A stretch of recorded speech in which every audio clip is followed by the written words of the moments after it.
আসসালামু আলাইকুম বন্ধুরা, আমি মারুফ সর্দার আপনাদের সামনে আবার একটি নতুন ভিডিও নিয়ে ফিরে এসেছি। এখন বাজে ঘড়িতে সকাল 6টা। আমি বাড়িয়ে পড়েছি পুইনানে যাবার জন্য, যেখানে বিশ্ব ইজতেমা হচ্ছে। সেই জায়গাটা আপনাদের সামনে দেখাবো, কিভাবে যেতে হবে, কিভাবে গেলে সুবিধা হবে এবং কত টাকা খরচ হবে সেটাও আপনাদের জানাবো। দেরি না করে আপনাদের জলদি বলে দিই আমরা কিভাবে যাব। প্রথমে যাব বটতলায়, যে ওখান থেকে অটো নেব। অটো করে যাব বিচালীঘাট। বিচালীঘাট থেকে কিভাবে যেতে হবে আগে গিয়ে বলছি। এখন আমার বন্ধুদের সঙ্গে দেখা করিয়ে দিই। এটা হলো চাঁদ, এটা আমার বন্ধু, এবং এটা হলো অসীম, এটাও আমার বন্ধু। আমরা তিনজনা বাড়িয়ে পড়েছি। এখন আমরা চলে এসেছি মিডিয়া ব্রুজ বিল্ডার্সের সামনে, যেখানে ভারতের বিভিন্ন অনেক রকমের জাহাজগুলো তৈরি হয়। এই জায়গা থেকে এই যে দেখুন, এইটা হলো ফার্স্ট গেট। আমরা ফার্স্ট গেটটা পার করছি, পার করে যাব আমরা বিচালীঘাটে। ওইখানে আমরা অটো থেকে নামবো। অটো থেকে নেমে পড়েছি, নেমে একটু ছাতু খেলাম, খেয়ে নিয়ে যাব লঞ্চ ঘাটের দিকে, যেখান থেকে আমরা লঞ্চে উঠব। আমরা লঞ্চে উঠে পড়েছি। এখানে টিকিট নিল মাত্র 6 টাকা করে মাথা পিছু। ভোরবেলার আকাশ যত সুন্দর লাগে, সেইভাবে নদীটাও আরও সুন্দর লাগে।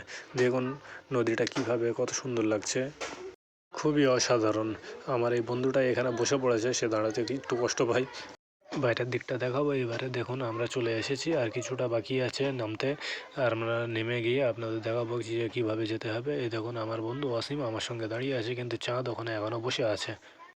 আমরা কিন্তু এখন এসে পড়েছি। লঞ্চ থেকে নামবো, নেমে আপনাদের দেখাবো যে আগে কিভাবে যেতে হবে। আগে গিয়ে চাঁদ বলল যে একটা মাজারের যে জায়গাটা আছে ওখানে একবার ঘুরবো, ঘুরে নিয়ে তারপরে যাবো। দেখুন এই মাজারের জায়গা, এটা খুবই সুন্দর, অসাধারণ, খুবই ভিড় হয় এখানে। এখানে সকালের ওয়েদারটা খুবই অসাধারণ, তাই এখানে একটু ঘুরে দেখছি যে কীরকম লাগে। আর সন্ধ্যের দিকে তো এখানে অনেক প্রচুর ভিড় হয়, সেই কারণে। আর এই চাঁদ বললো যে টয়লেটে যাবো, কোন সাইডে আছে, সেই জন্য আমি দেখিয়ে দিচ্ছি ওই সাইডে টয়লেটে। আর দেখাবার পরে আমরা একটু ঘুরে দেখবো এখানে কীরকম লাগে, সব জায়গাটা কোন সাইডে কীরকম। এই মাজার চত্বরে আসার পরে দেখলাম যে এখানে তো কেউ নেই, আমরা তিনজন আছি এবং আরও দুটো লোক আছে, তারা তো অন্য সাইডে আছে। আশেপাশের জায়গাগুলো দেখাবো আপনাদের। আর এইখানে প্রচুর ভিড় হয় সন্ধ্যের দিকে। আর আমরা যেই লঞ্চে করে এসেছিলাম সেই লঞ্চটা দেখুন চলে যাচ্ছে, আবার ওখান থেকে যাত্রী নিয়ে আসবে। আমরা এখন এখান থেকে টোটোর জন্য বার হব। চাঁদ এসে গেছে, এবারে আমরা যাব টোটোর জন্য। টোটোতে উঠে পড়েছি। আমরা এখন যাব হাওড়া স্টেশন। এখান থেকে হাওড়া স্টেশন যেতে মাথা পিছু 60 টাকা করে নেবে। আর ওখানে গিয়ে আপনাদের জানাবো কিভাবে যেতে হবে। সকাল সকাল ওঠার কারণে এখন এদের ঘুম কমপ্লিট হয়নি, এখন হাই তুলছে।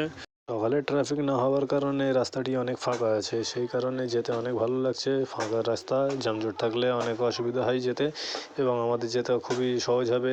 এটা হলো কোনো এক্সপ্রেসের ব্রিজ। এই ব্রিজের উপর দিয়ে যেতে যেতে আমি আমার বন্ধুদের সঙ্গে গল্প করছিলাম। তারাও বোরিং হচ্ছিল, কারণ তাদের ঘুম লেগেছিল। তাই তাদের ঘুমটা কাটাবার জন্য আমি আমার বন্ধুদের গল্পতে ভিড়িয়ে রেখেছিলাম। ব্রিজ থেকে নেমে আমরা কিছুটা আগে গিয়ে দেখলাম যে এখানে আবার নিউ রিভার সাইড মল চলে এসছে। এখানে অনেকবার এসেছি, আপনারাও আসতে পারেন, খুবই দুর্দান্ত জায়গা। এইখানে সিনেমা দেখে খুবই ভালো লাগবে।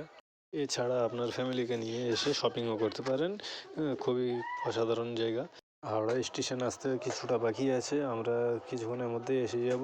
এর মধ্যে আমরা হাওড়া স্টেশনে এসে ট্রেন পেয়ে গেছি 9টা 30-এ, যে ট্রেন ছাড়বে।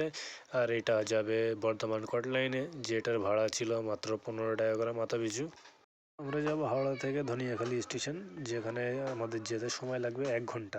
সময় হাতে ছিল অনেক, সেই জন্য আমরা কিছু বাইরে ভিডিও করছিলাম, কারণ 1 ঘন্টা বসে থাকতে আমাদেরও বোরিং লাগবে, সেই জন্য কিছুটা বাইরে ভিডিও করলাম। কিছুক্ষণ বাইরে দেখার পরে পাশে দেখি চাঁদ ঘুমিয়ে পড়েছে, সেই জন্য তার একটু ভিডিও করে নিলাম, কারণ এই মুহূর্তে আর পাবো না ফিরে।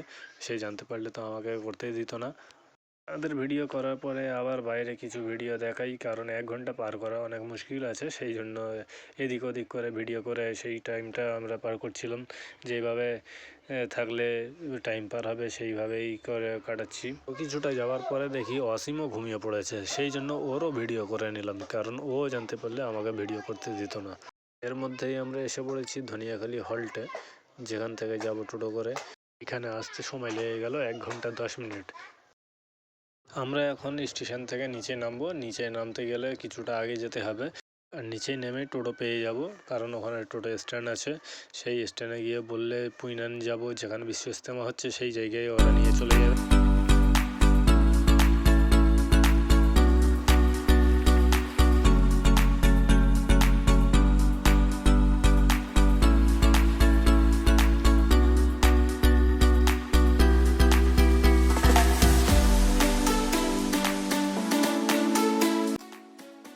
থেকে আমরা টোটোতে উঠে পড়েছি, যাব পুইনানে ডাইরেক্ট, যেখানে বিশ্ব ইজতেমা হচ্ছে সেই মাঠে যাব। আর ওখানে যেতে গেলে আমাদের মাথা পিছু ভাড়া দিতে হবে 20 টাকা করে। আসতে আমাদের খুবই ভালো লেগেছে। দেখুন কত বড় জায়গা আছে এখানে আলু চাষের চাহিদাটা অনেক বেশি, আর ধান চাষও এখানে হয় খুবই প্রচুর পরিমাণে। এই সময়ে আমরা যখন এসেছি এটা ধান কাটার সময় অনেক জায়গায় ধান কাটা হয়ে গেছে, কিছু জায়গায় বাকি আছে। টোটো করে যেতে আমাদের সময় লাগবে 30 মিনিট, মাত্র 30 মিনিটে আমরা ওখানে পৌঁছে যাব।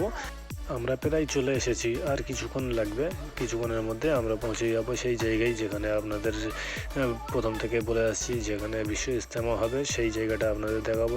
এখানে আমরা নেমে পড়েছি এখন টোটো থেকে নামার পরে কিছুটা হেঁটে আগে গিয়ে দেখি সেই মাঠটা যেটা এই বিশ্ব ইজতেমা হবে।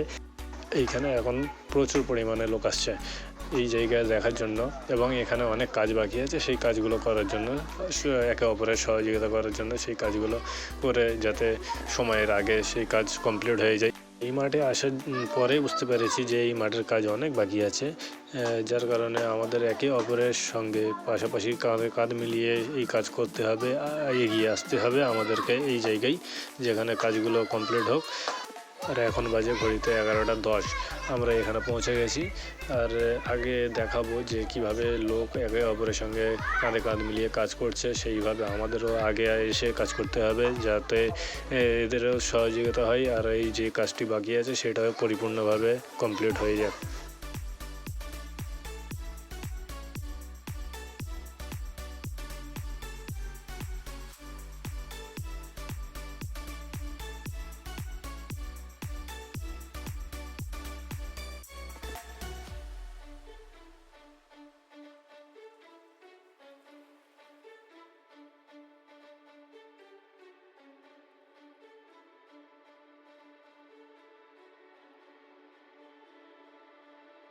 এইখানে এইগুলো টয়লেট বানানো হয়েছে, এখানে কাজ অনেক বাকি আছে, আরও কিছু হচ্ছে।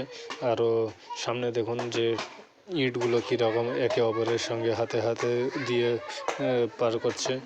আর যে কোনো জায়গায় কাজ একসঙ্গে করলে কাজটা অনেক আসান হবে, সেই রকমভাবে আমরা সকলের সহযোগিতা করে একে অপরের সঙ্গে আগে কাজ করব।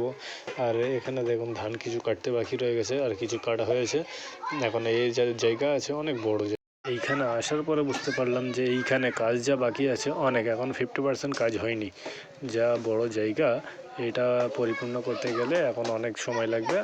আমরা আরও লোক আসবো এই জায়গার কাজটা কমপ্লিট করার জন্য, যতটুকু সহযোগিতা করতে পারি আমরা করব অন্তর থেকে।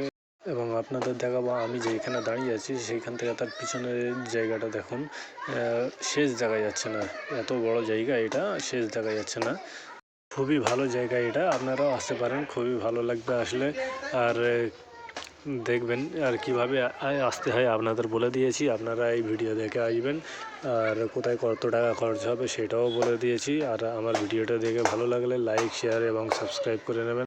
আমার বন্ধু এখানে সকলকে একসঙ্গে এসে কাজ করার জন্য বলছে।